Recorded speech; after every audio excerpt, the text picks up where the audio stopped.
morning, my friends. It's your old pal, Jordan the Lion. How are you today? Excellent.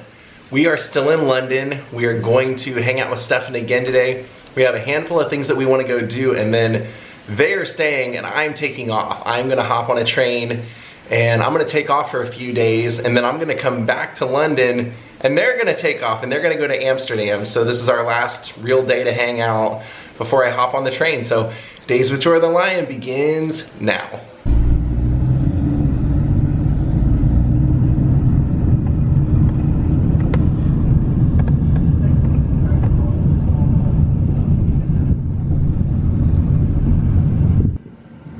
So we're having a little breakfast here. I'm having a tuna wrap and some coffee, and Stefan got some sort of weird coffee that they described as what? What did it have the scent of? It's the Armando. You got milk, coffee, and the scent of rose. Yeah, the scent of rose. Enjoy your breakfast, my friend. Cheers. Good morning.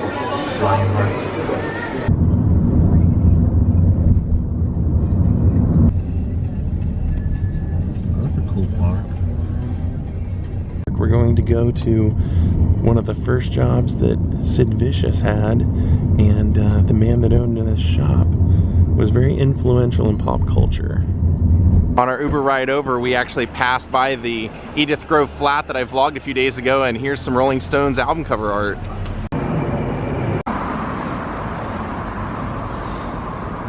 So it was right here that there used to be a shop owned by Malcolm McLaren called Sex. And this was where Sid Vicious worked originally. He would go on to be in the Sex Pistols. And Malcolm McLaren was the man who actually helped get Johnny Rotten into the Sex Pistols. So Malcolm McLaren became a big deal because he was an artist, he was an impresario, and he ended up becoming the guy who would market the New York Dolls and the Sex Pistols. Now what he did was he helped dress them, he helped dress a lot of the people in the punk movement, and he used that as a form of protest. He was the one that helped arrange for the Sex Pistols to go out on the boat and to protest the Queen's 77 Jubilee, and they ended up getting like a whole hoopla and a lot of press there.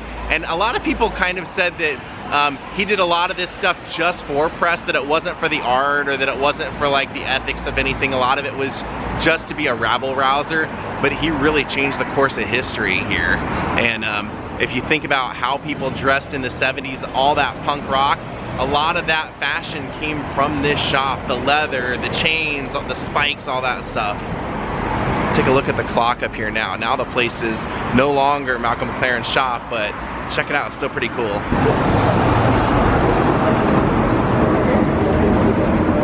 So that's what the shop would have originally looked like that Vivian and Malcolm would have ran here in the early 70s.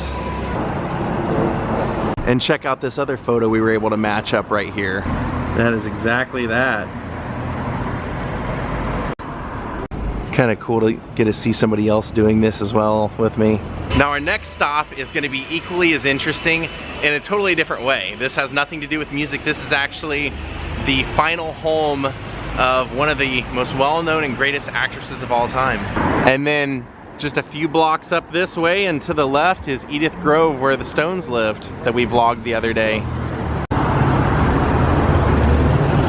So Stefan's geeking out because we decided to walk by the Stones flat, and we just took a picture of him sitting in this same spot the Stones are in. You can hold it right there. Here they are, sitting right there in front of the Edith Grove flat, and there's Stefan sitting right there as well.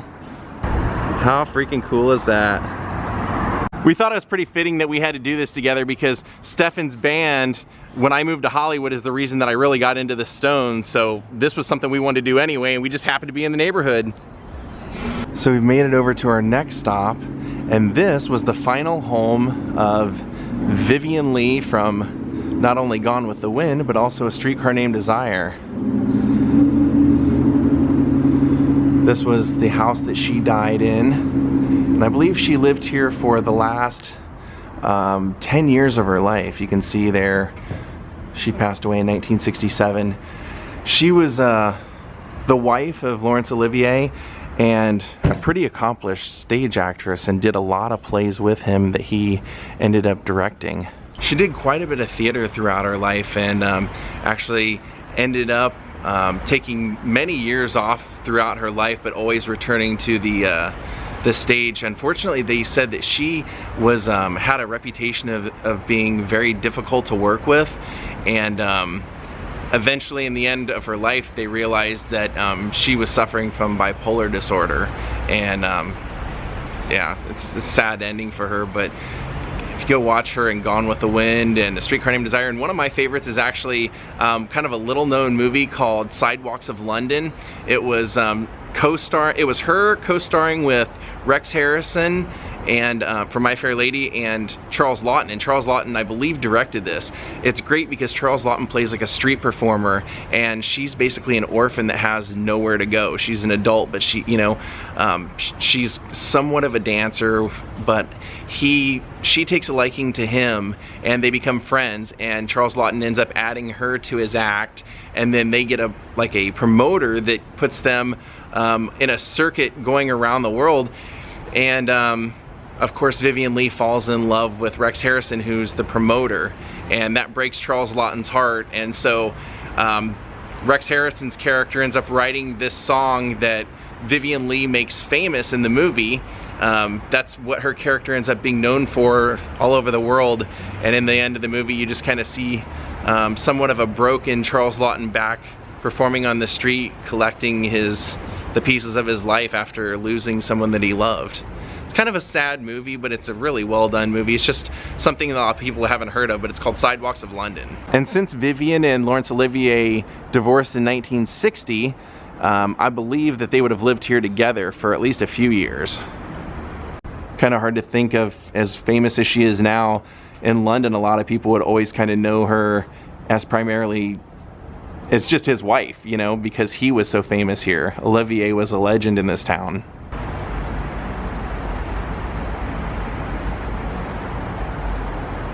Now we're heading over to Trafalgar Square to check out another site. So what did you just find out about the Vivien Leigh flat that we just saw, Stefan? You were reading online. Well, today, 104-year-old Academy Award winner Louise Rainier lives in the flat as of today. She still lives there. I knew that name sounded familiar. She was in The Great Ziegfeld with William Powell. She played Anna Held, I believe. And she doesn't live there to this day because she passed away in 2014, just shy of her 105th birthday. Now our next stop's not a huge stop, but it's got a lot of historical significance, and it's in Trafalgar Square, and we kind of wanted to head there anyway, so let's go. That is Westminster Abbey. That's where they crown the new royals when there's a new king or queen, and that's where they had Princess Diana's memorial.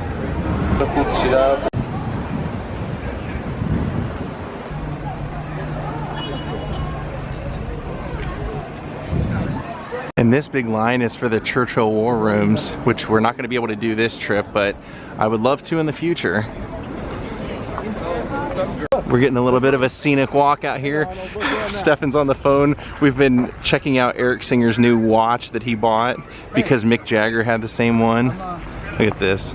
You know, how you doing? Look. That's his room service guy. That's the room service. It wins. Check that out. This doorway right here was the front entrance of the original, at the time, in the early 1900s, when they did the boat cruise on the RMS Titanic. This was White Star Lines, where they sold the tickets. So once news got out that the boat had sank, I found a really famous picture of a bunch of people kind of protesting and complaining out front of this building right here.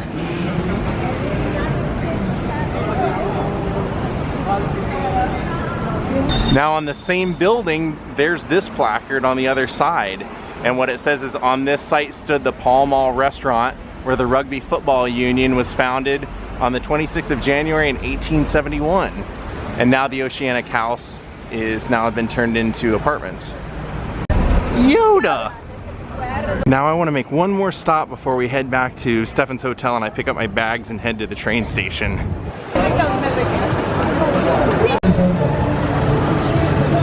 Cutting through Chinatown for this.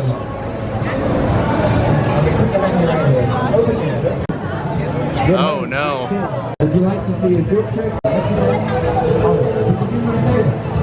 Look at that up there. How cool is that?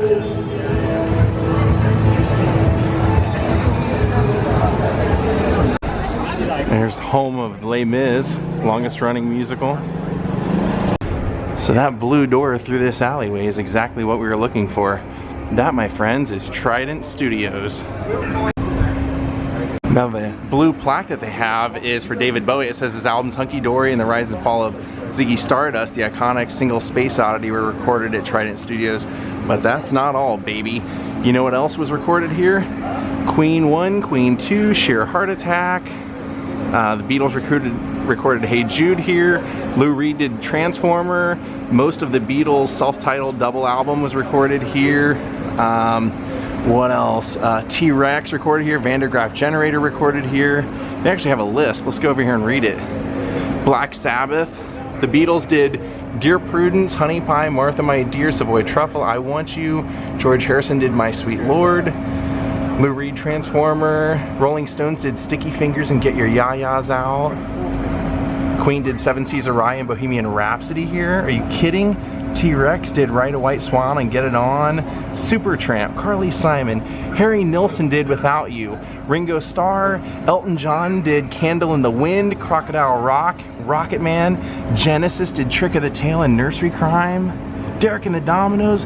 Frank Zappa. Are you kidding me? How awesome. Eric, what's your favorite Queen album? Queen 2, the get-go, the first single they ever came out was with Keep Yourself Alive. And then that got played on the radio in Cleveland, because Cleveland had one of the most influential radio stations in the whole country, WMMS. And if they played it on that radio station, the rest of the country would pick it up. And so you were a Queen fan from the beginning? That station is the one that broke Bruce Springsteen, Born to Run, and made Bruce Springsteen a household name, that station. Wow.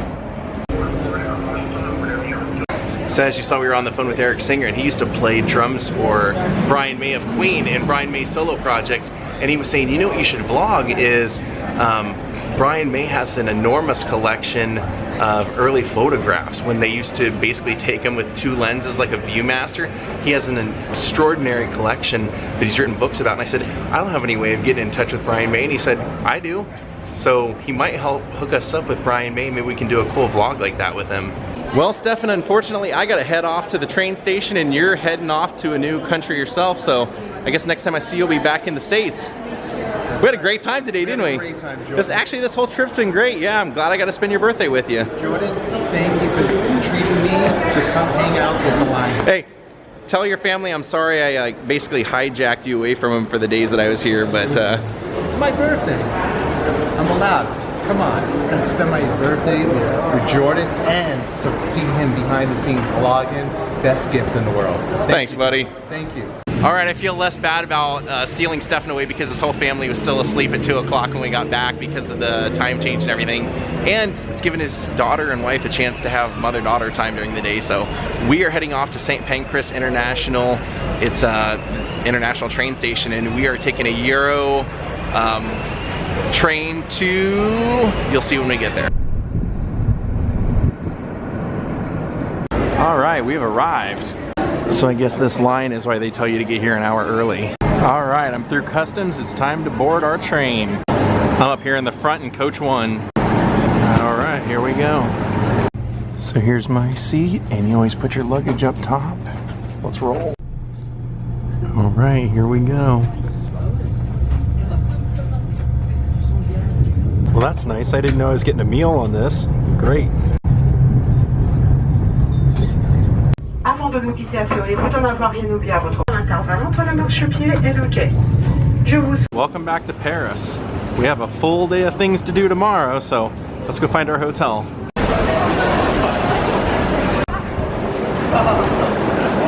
Yes, indeed. We have a couple of days here in France. Thought it might be fun to spend a holiday here, so we're gonna. All right, we're back in the land of $1.90 Euro train passes instead of Ubers.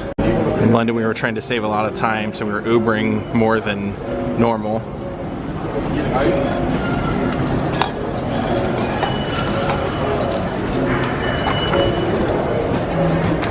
All right, that's what we want, M2. If you're wondering, yes, Paris is one of my favorite cities. Long journey just to catch the train. great thing about Paris is that they have so many people here that they have a train every 5 minutes, so you never have to wait long.